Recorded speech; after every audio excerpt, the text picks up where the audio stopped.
1월 15일 목요일입니다. 오늘은 사무엘상 9장 1절부터 마지막 27절까지 말씀입니다. 기다리다가 잘못된 선택을 하였다라는 제목입니다. 기다리다가 잘못된 선택을 하였다. 오늘 본문은 드디어 이스라엘 백성들이 왕을 요구하는데 하나님께서 그들이 요구하는 왕 사울을 사무엘과 만나게 하는 장면이죠. 그가 바로 베냐민 지파 기스의 아들 사울입니다. 오늘 본문은 그가 준수한 소년이라 이스라엘 자손 중에 그보다 더 준수한 자가 없고 키는 모든 백성보다 어깨 위만큼 더 컸더라 하고 이렇게 사울에 대해서 묘사를 해주고 있습니다. 이제 그러면서 그가 잃어버린 암나귀를 찾으려고 이곳저곳으로 돌아다녀 봤는데 찾을 수가 없었어요. 그러자 선견자에게 우리가 갈 길을 물어보자는 사환의 아이디어를 가지고 이제 사무엘을 만나게 되죠. 그렇게 사무엘을 만나는데 또 하나님께서는 미리 사무엘에게 내일 이맘때에 이러이러한 사람을 만날 것이다 라고 미리 귀뜸을 해줘서 그 둘이 산당에서 만나게 되었다. 그래서 사무엘이 산당에서 제사 드리는 날 사울을 만나서 그와 함께 먹고 그에게 이제 하나님의 뜻을 가르쳐 주려고 말씀하는 장면. 이게 오늘 본문의 내용이지요. 오늘 본문은 잘못 읽으면 아주 크게 오해를 하는 내용이기도 해요. 우리가 이제 성경을 읽을 때 항상 성경은 요 구약의 안경과 신약의 안경을 같이 끼고 봐야 돼요.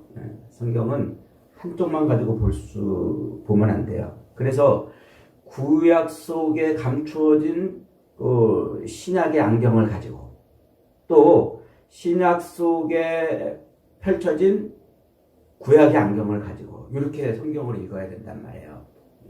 구약은 구약대로 읽고 신약은 신약대로 읽는 게 아니라 이 구약 속에 신약이 감춰져 있어요. 그래서 구약을 읽을 때는 항상 그 신약의 안경을 껴야 되고 또 신약을 읽을 때는 구약이 다 성취된 말씀이잖아요. 그래서 항상 구약의 안경을 끼고 성경을 읽어야 됩니다. 이 두 안경을 끼고 있지 않으면 성경을 항상 오해하게 돼 있어요. 그래서 그 오해가 심해지면은 성경을 늘 인간적인 눈으로만 해석을 하게 돼요. 그러다 보면 2단에 빠지고 3단에 빠지고 그렇게 되는 거죠. 자, 본문의 내용과 오늘 사무엘서 전체를 안경을 끼고 본다면 오늘 본문은 중요한 의미를 가르쳐 줘요. 그런데 요 안경을 끼지 못하고 오늘 본문을 읽으면 본문이 어떻게 이해되냐면 이스라엘 백성들이 하나님 앞에 왕을 구하니까 하나님께서 이스라엘 백성들에게 마지못해 가지고 사울 왕을 허락하신 거예요. 그래서 사울이 이제 왕이 돼 가지고 이스라엘을 통치하다가 그만 그가 하나님의 말씀에 순종하지 않고 교만이 행하죠. 그래서 하나님이 이제 그를 왕으로 세운 것을 후회하셔요. 후회하셔가지고 다시 하나님이 적당한 사람 없나 찾습니다. 그렇게 찾은 사람이 다윗이죠. 그래서 하나님이 그 교만한 사울을 물리치고 다윗을 왕으로 다시 세웠다. 이렇게 이해가 돼요. 이 안경을 벗고 보면 말이죠. 그런 식으로 성경을 읽으면 이 성경에서 우리가 찾아낼 수 있는 말씀이 뭐냐면 교만하지 말라 이 말이에요. 교만하지 말라. 하나님 앞에 교만하면 안 된다. 교만하면 안 된다. 그래서 처음에 겸손했다가 그 다음에 교만하면 그 인생은 망하는 인생이 됩니다. 여러분 정신 차리고 절대로 교만하지 마십시다. 이런 도덕적인 교훈만 주게 된단 말이에요. 성경은 그런 우리에게 도덕적이고 윤리적인 교훈을 주려고 하는 말씀이 아니라고 그랬죠. 제가 집요하게 여러분들에게 말씀드리는 것 중에 하나가 바로 이겁니다. 성경은 도덕책이 아니고 윤리책이 아니에요. 성경을 읽고 우리가 그리스도인 되면 항상 도덕적으로 윤리적으로 선하고 착한 사람이 되려고 그러는데 그게 아니란 말이에요. 사무엘서는 하나님이 왕을 요구하는 이스라엘 백성들에게 어쩔 수가 없어서 왕을 주고 하나님이 사람을 잘못 봐가지고 그를 왕으로 세웠다가 그래서 후회를 하게 됐다. 이 말이 아닙니다. 성경은 무슨 책이에요? 성경은 온 인류를 구원하시려고 하는 하나님의 그 계획이 어떻게 실현이 되어 가는가를 보여주는 책이라고 그랬죠. 그래서 온 인류, 죄에 빠진 온 인류를 구원하시려고 작정하신 그 하나님의 작정과 계획이 역사 속에서 실현이 될 때 그것을 누가 방해했고 누가 그것을 어그러뜨렸고 누가 그것을 회방했는지를 이렇게 보여줘요.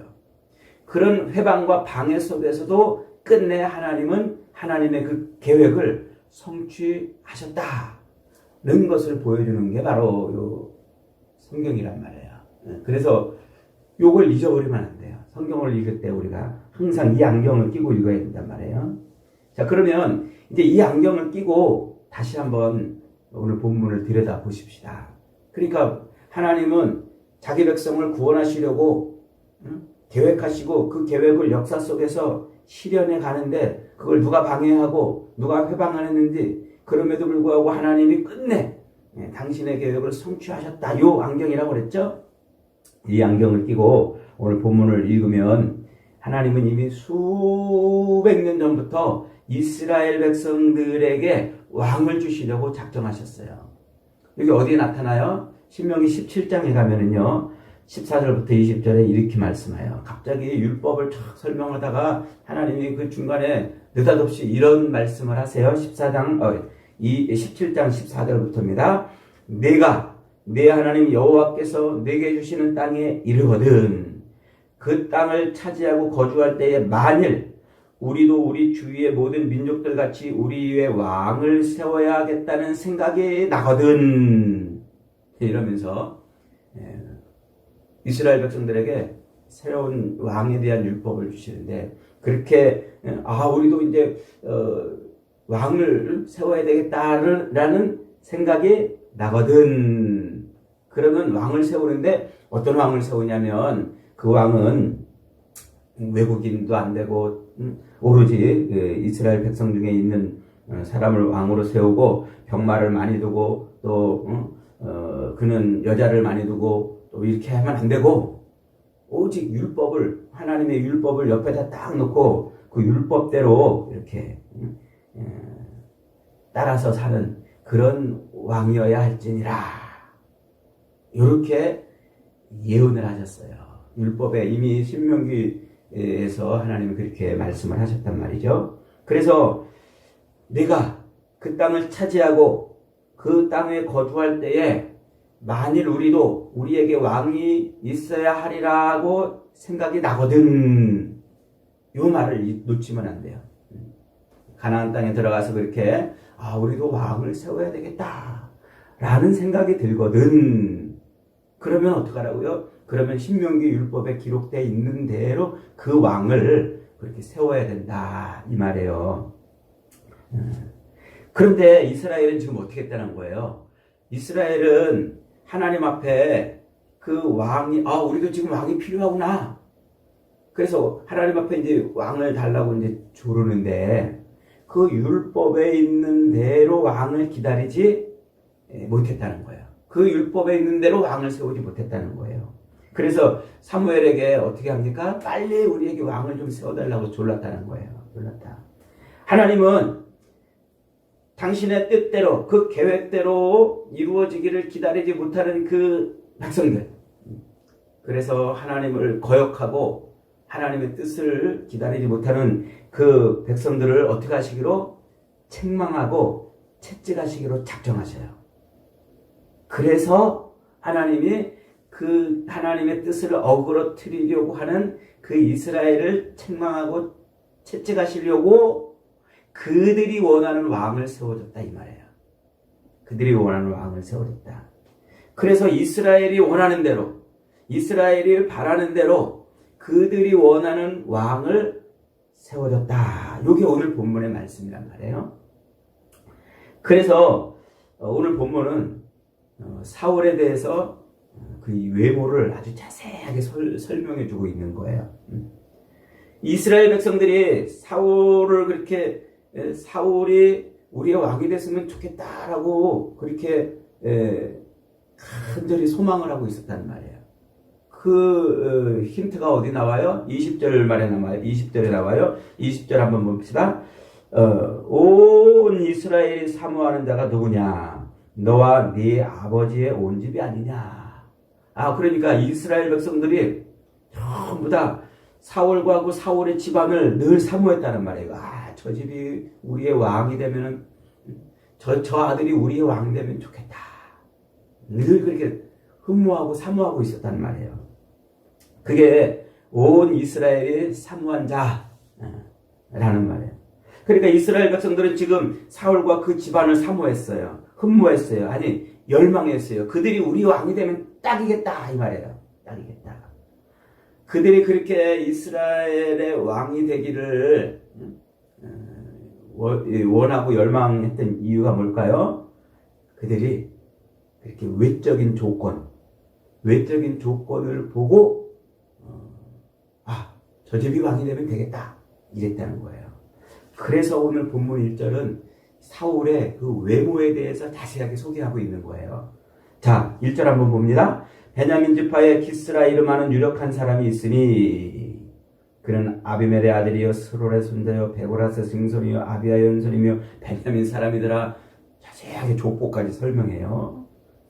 자, 이 유력한 베냐민 지파의 기스라 이름하는 유력한 사람이 있으니 그랬잖아요. 이 유력한이라는 말이 기보르 하일이라는 말이에요. 기보르 하일. 기보르라는 말은 강한 자, 힘 있는 자, 용사를 뜻해요. 전장에서 주로 아주 그냥 맹위를 떨친 그런 용사를 지칭할 때 기보르라는 말을 써요. 그러니까 지금 베냐민 지파의 유력한 기스의 집안, 그러니까 그 집이 지금 굉장히 아주 유력한 용맹 있는 강한 그런 곳이라는 말이에요. 그러니까 이 기스 집이 뭔가 이렇게 이제 군사적인 어떤 힘을 가지고 있는 집이었다는 말이에요. 그 다음에 하일이라는 말, 기보르 하일 할 때 그 하일은 역시 힘과 능력과 재산과 혹은 군대를 많이 소유하고 있을 때 하일이라는 단어를 써요.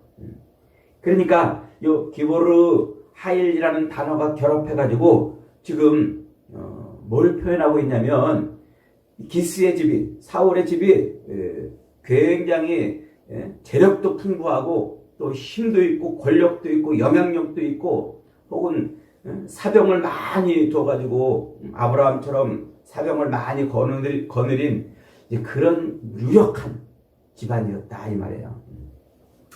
경제적으로 재산이 풍부할 뿐 아니라 사회적으로도 지위가 높고 식솔들도 많이 거느리고 있는 영향력을 갖춘 그런 인물이라는 말이죠. 이 룻기에 나올 때 룻기도 보아스를 설명할 때 그가 유력한 사람이라고 이렇게 표현했잖아요. 그 보아스도 굉장히 재산도 많고 영향력을 행사하는 그런 사람이었단 말이죠. 그러니까 지금 사울의 아버지 기스, 그 집안은 굉장히 재산도 많고 힘도 있고 영향력도 있고 또 사병도 많이 거느리고 있는 그 지역의 토착 호구라고 그럽니까?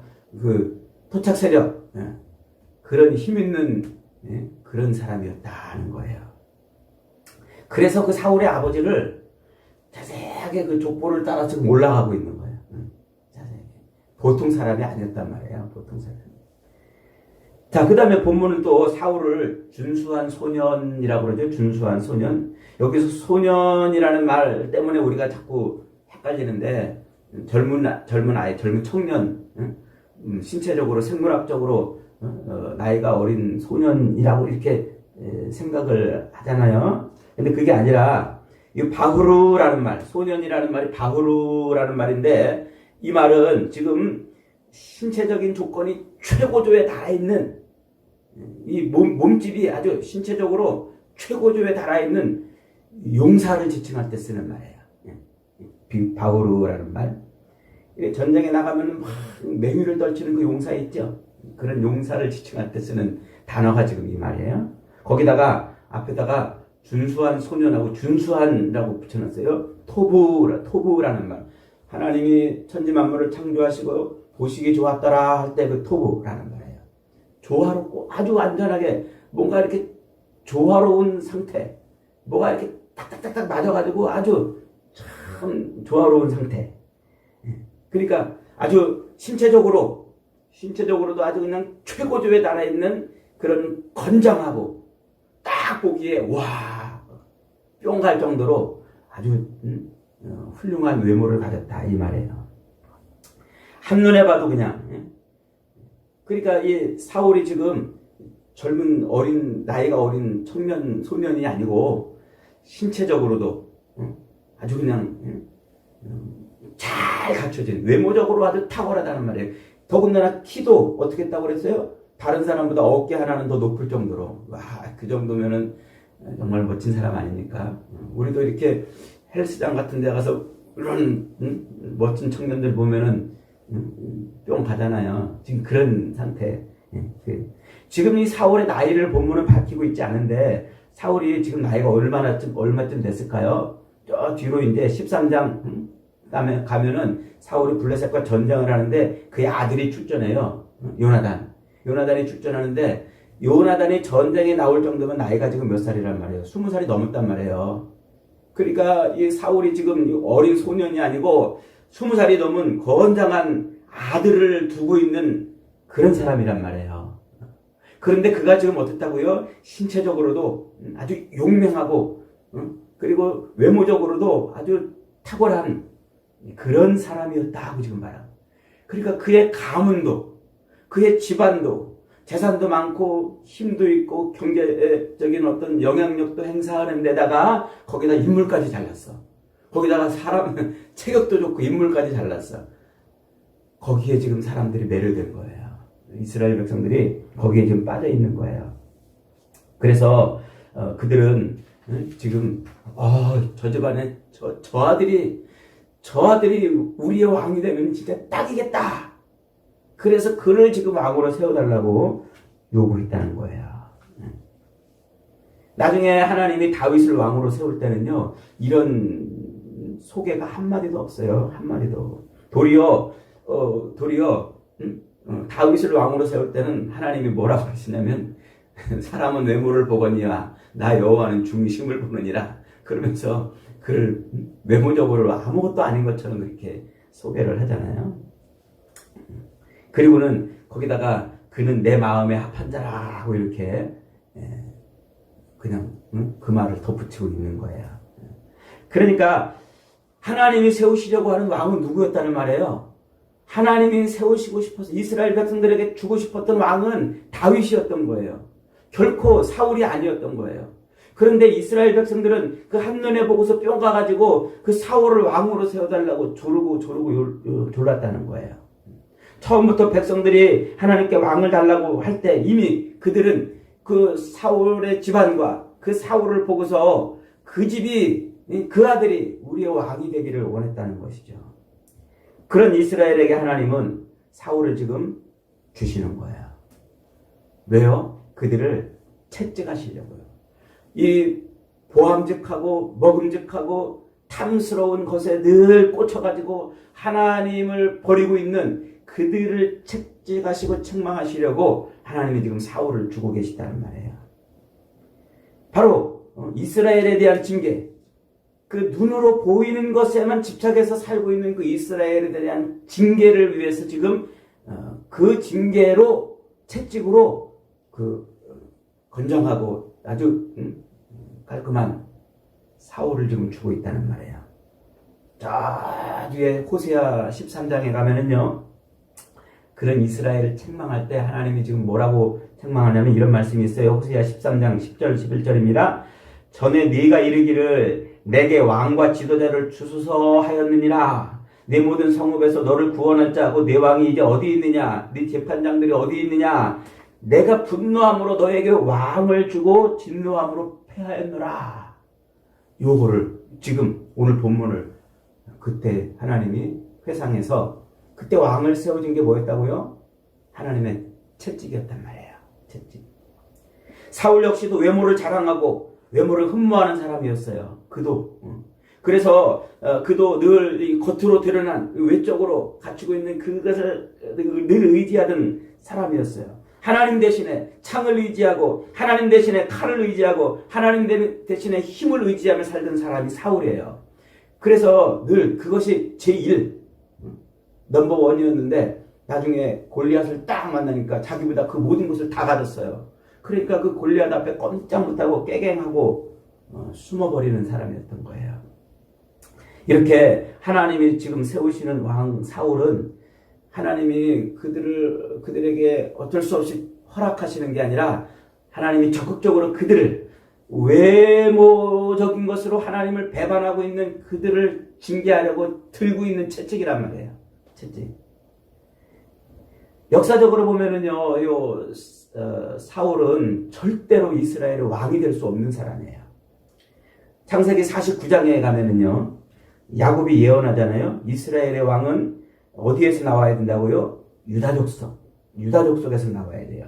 49장 10절에 규가 유다를 떠나지 아니하며 통치자의 지팡이가 그 발 사이에서 떠나지 아니하기를 실로가 오시기까지 이르리니 그에게 모든 백성이 복종하리로다. 그래서 이스라엘의 왕은 유다 지파를 통해서 와야 되는 거예요. 그런데 지금 누가 왕이 되고 있어요? 베냐민 지파가 왕이 되고 있잖아요. 그 야곱의 예언 중에 맨 마지막에 베냐민 지파에 대해서 뭐라고 예언하고 있냐면요. 27절에 49장 27절에 베냐민은 물어뜯는 일이라 아침에는 빼앗은 것을 먹고 저녁에는 움킨 것을 나누리로다. 요 예언대로 사사기 마지막 부분에서 이 베냐민 지파 사람이 레위 사람의 여인을 윤간해가지고 죽이는 사건 때문에 이스라엘 간에 전쟁이 벌어지잖아요. 베냐민 지파와 이스라엘. 그래서 수많은 사람이 죽어요. 베냐민 지파는 거의 전멸하다시피 600명만 남을 정도로 전멸하다시피 그렇게 되잖아요. 그런 베냐민 지파에서 지금 이스라엘을 나누고 분열시키고 했던 그 베냐민 지파에서 지금 왕이 나오고 있는 거예요. 하나님이 지금 거기서 왕을 지금 세우고 있는 거예요. 그러니까 하나님이 원하시는 왕이 아닌 다른 왕을 요구하고 있는 그 백성들을 하나님이 징계하시려고 채찍을 지금 들었는데 그 채찍이 그들이 원하는 대로 눈에 보기 좋은 그들이 원하는 대로 사울을 세웠단 말이에요. 그래서 이 사울을 오늘 본문은 사울이 사무엘을 만나는 과정을 자세하게 설명하면서 사울이 어떤 인간? 영적으로 무감각한 인간이었다고 지금 말하고 있어요. 영적으로. 그래서 사울이 영적으로 얼마나 무감각한 자인지를 지금 자세하게 이렇게 설명을 하고 있는 거예요. 그래서 길을 헤매다가 못 찾으니까 사환이 여기가 하나님의 사람이 사는 동네인데 우리 그러면 하나님의 사람한테 가서 물어봅시다. 그러니까 야 우리 먹을 것도 없는데 어떻게 하나님의 사람을 만나냐 라면서 금방 그는 하나님의 사람에게 가서 길을 묻자는 이 사환의 제안에 대해서 뭘 금방 툭 튀어나왔어요? 먹을 것도 없는데 어떻게 가냐? 그래. 우리 먹을 것도 다 떨어졌는데. 그의 생각에는 항상 뭐만 있다는 거예요. 늘 먹는 것만 있다는 거예요. 먹는 것만. 그리고 그는 얼마나 영적으로 무감각한지 지금 선견자, 이 선견자 자기들이 만나는 그 사무엘이 선견자인데도 그걸 모르고 있다는 거예요. 그래서 오늘 본문 9절에 괄호를 쳐가지고 토를 달아놨어요. 얼마나 사울이 영적으로 무감각한 상태에 있는지 말이죠. 결국 그렇게 영이신 하나님께서 이스라엘을 영적으로 통치하고 있는데 그 이스라엘이 영적으로 무감각하니까 늘 눈에 보이는 것만 가지고 하나님을 대적하고 하나님의 뜻을 거스리니까 하나님께서 그 영적으로 무감각한 사울을 세워가지고 그들을 지금 채찍하시겠다는 거예요. 하나님이 이스라엘에게 주시려고 했던 왕은 처음부터 사울이 아니었어요. 어쩔 수 없이 어쩔 수 없이 허락한 게 아니에요, 지금. 성경은 하나님의 뜻을 그렇게 허락했다고 이렇게 표현하지 않아요. 하나님은 지금 의도적으로 그 눈에 보이는 육신적인 것을 가지고서 하나님을 대적하고 있는, 하나님의 뜻을 거스리고 있는 그 이스라엘을 하나님께서 혼내시려고, 채찍하시려고 영적으로 무감각한 그 사울을 세워가지고 왕으로 지금 세우고 있다, 지금 이렇게 말하는 거예요. 그래서 사울은 끝내 어떤 일을 해요?